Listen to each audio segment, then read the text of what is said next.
السلام علیکم دوستوں، کیسے ہیں؟ امید ہے کہ آپ سب خیریت سے ہوں گے۔ آج میں آپ کو ایک معصوم بچے کا بہت چھوٹا قصہ سناؤں گا۔ یہ قصہ نصیحت سے لبریز، نصیحت سے بھرا ہوا ہے۔ اس قصے کو سن کر آپ اپنے دھڑکتے دل پر ہاتھ رکھ کر سوچیں گے کہ کیسے اس بچے نے اپنا یقین ایسے بنا لیا، اور اگر اس واقعے سے آپ نصیحت پکڑیں گے تو یقیناً انشاءاللہ گناہ کرنا چھوڑ دیں گے۔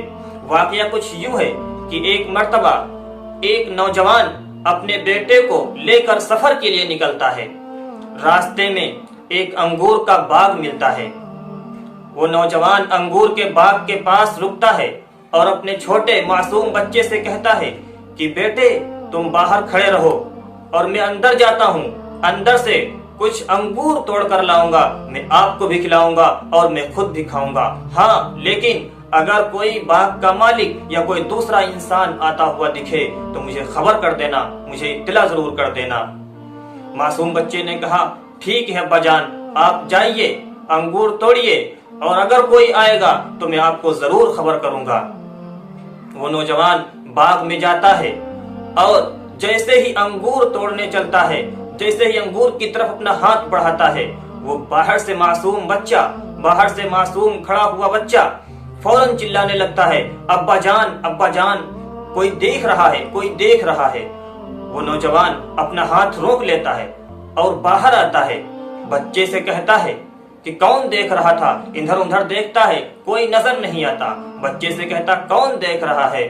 وہ معصوم بچہ کہتا کہ ابا جان، باغ کا مالک تو نہیں دیکھ رہا تھا، لیکن باغ کے مالک کا مالک ضرور دیکھ رہا تھا۔ وہ نوجوان سمجھ جاتا ہے کہ یہ کس کی طرف نسبت کر رہا ہے۔ وہ کہتا ہے کہ ہاں وہ تو ہر جگہ دیکھتا ہے۔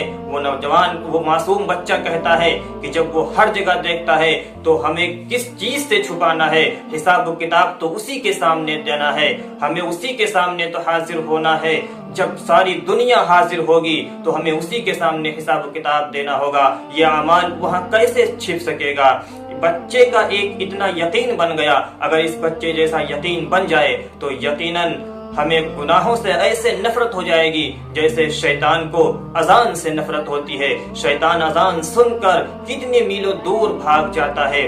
اگر اس بچے جیسا یقین بن جائے تو یقیناً ہمیں گناہوں سے ایسے ہی نفرت ہو جائے گی جیسے شیطان کو اذان سے نفرت ہوتی ہے۔ اللہ ہم سب کو اپنے اوپر بھروسہ اور یقین والی قوت و طاقت عطا فرمائے۔